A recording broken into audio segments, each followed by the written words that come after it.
Assalamualaikum warahmatullahi wabarakatuh. Perkenalkan, nama saya Tasya Devaraini dengan NIM 16.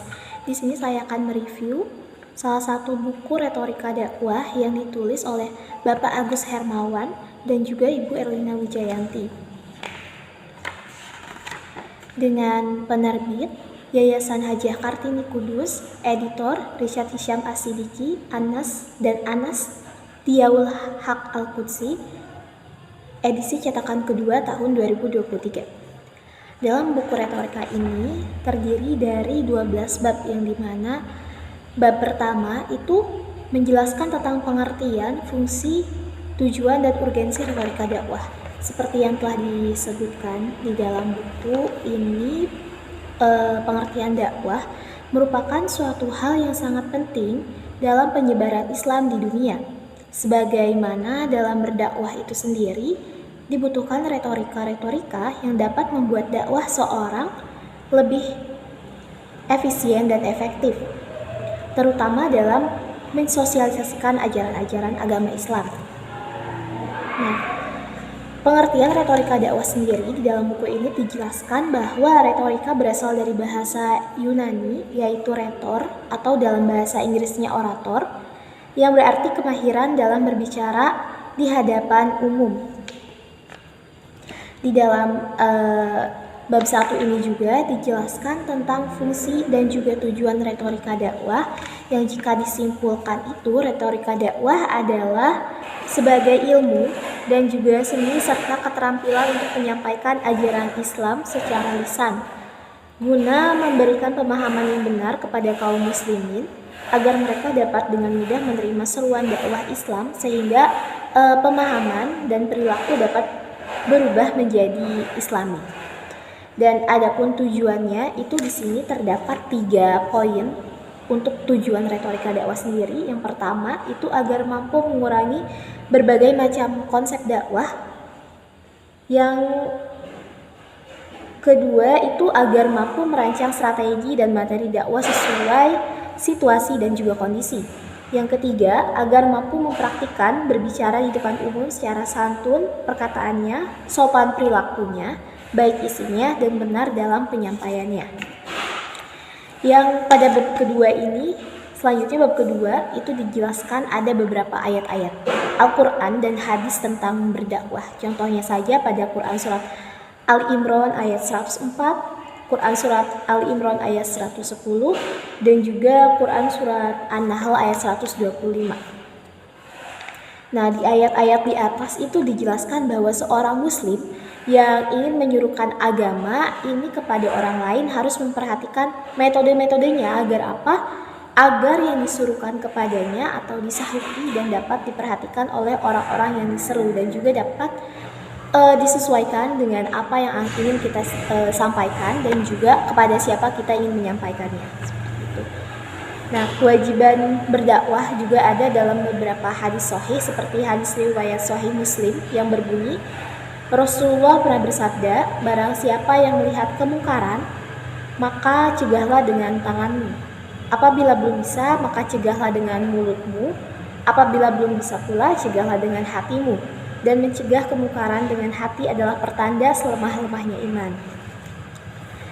Juga masih banyak sekali hadis-hadis yang berkaitan tentang retorika dakwah yang sangat bisa membantu di dalam buku ini dalam kita mempelajari retorika dakwah. Selanjutnya, untuk bab ketiga. Di bab ketiga ini ada bentuk, syarat, dan etika berdakwah, di mana itu dijelaskan bahwa dalam bentuk-bentuk berdakwah, dakwah Islam ini merupakan suatu usaha yang tidak pernah mengenal batas finish selama planet bumi ini masih didiami manusia dengan segala corak permasalahannya.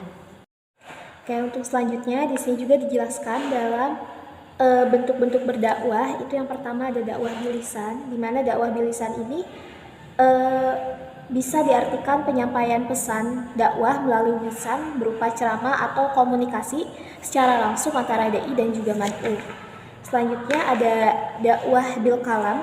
Dakwah bil kalam ini suatu kegiatan menyampaikan pesan dakwah melalui lisan, melalui tulisan, seperti buku, majalah, jurnal, artikel, internet, dan lain-lainnya. Juga ada yang ketiga, yang terakhir itu ada dakwah bilhal. Dakwah bilhal ini bentuk ajaran kepada Islam dalam bentuk amal, kerja nyata, baik sifatnya seperti mendirikan lembaga pendidikan Islam, kerja bakti, atau mendirikan bangunan agama. Dakwah bilhal ini itu merupakan aktivitas dakwah yang dilakukan dengan tindakan nyata terhadap penerima dakwah atau kepada para pendengar. Selanjutnya pada bab 4 itu disebutkan metode dan strategi dakwah. Nah, di sini metode dakwah itu terbagi menjadi 3. Yang pertama itu ada bil hikmah, yang kedua ada mauidul hasanah, dan yang ketiga ada mujadalah. Nah, macam-macam metode dakwah juga disebutkan. Yang pertama itu ada metode ceramah, yang kedua metode tanya jawab, yang ketiga metode diskusi, yang keempat itu ada metode propaganda. Selanjutnya ada metode keteladanan, lalu metode drama, dan metode silaturahmi. Nah, selanjutnya pada bab 5 itu menjelaskan tentang kecemasan dalam komunikasi.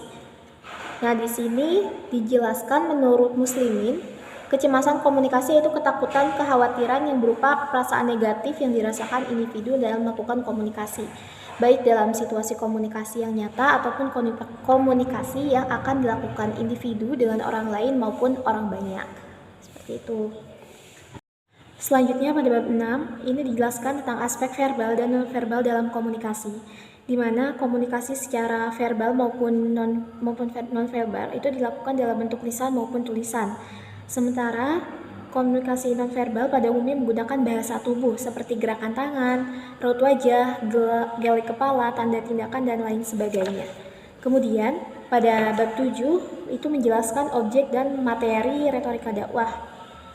Adapun objek sasaran retorika dakwah yang dijelaskan di sini itu adalah audiens yang kita ajak komunikasi baik secara formal maupun informal, langsung maupun tidak langsung, yang terdiri dari audiens homogen maupun heterogen dan berbagai tingkatan kelas sosialnya.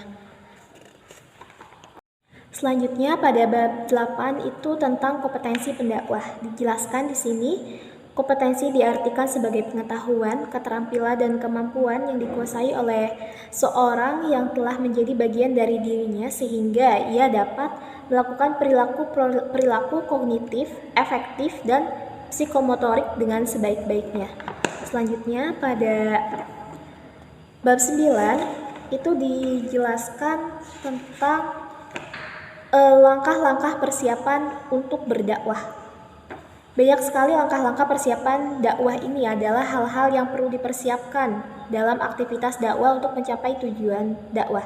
Secara umum, Pak Agus Hermawan dalam membagi persiapan berdakwah itu menjadi 3 aspek, yaitu yang pertama ada aspek jasmani, yang kedua ada aspek rohani, dan ketiga ada aspek spiritualitas. Nah, bab 10 itu kemudian menjelaskan tentang biografi dan komitmen tokoh dakwah klasik. Yang pertama itu ada pada zaman Nabi Muhammad, terus ada juga pada masa Khalifah Rasyidin seperti Abu Bakar As-Siddiq, Ali bin Abi Thalib, Umar bin Khattab. Juga di sini dijelaskan tentang berdakwah pada masa Wali Songo atau 9 wali. Kemudian pada bab yang ke-11 itu dijelaskan tentang biografi dan komitmen tokoh dakwah kontemporer, yaitu dakwah kontemporer sendiri adalah dakwah yang dilakukan dengan cara menggunakan teknologi yang sedang berkembang. Jadi dalam bab ini menjelaskan tentang bagaimana caranya kita berdakwah pada masa sekarang dengan memanfaatkan teknologi yang sedang berkembang. Selanjutnya ada beberapa. Kemudian pada bab terakhir, bab 12 ini disebutkan tata cara khutbah Jumat dan khutbah Idul Fitri atau Idul Adha. Jadi ada beberapa ketentuan khutbah pada khutbah Jumat, khutbah Idul Fitri, dan Idul Adha, dan ketiganya itu memiliki perbedaan, juga ada beberapa kesamaan. Nah, dalam buku retorika ini sebenarnya masih ada beberapa hal yang perlu dibenahi, apalagi dalam tata cara bagaimana untuk pengetikannya. Masih ada beberapa kata dan kalimat yang typo, juga penggunaan spasi yang tidak beraturan. Contoh pada bab 3 ini terjadi beberapa kata yang miss Yang pertama itu seperti contohnya ada dalam kata lisan yang seharusnya ditulis lisan, di sini malah ditulis secara lesan. Dan juga ada beberapa kalimat yang tidak menggunakan spasi. Mungkin untuk kedepannya dapat diperbaiki dan supaya tidak membingungkan para pembaca, karena buku ini sangat bermanfaat dalam mempelajari retorika dakwah, di mana di dalamnya sudah terangkum secara jelas dan juga singkat mengenai retorika dakwah.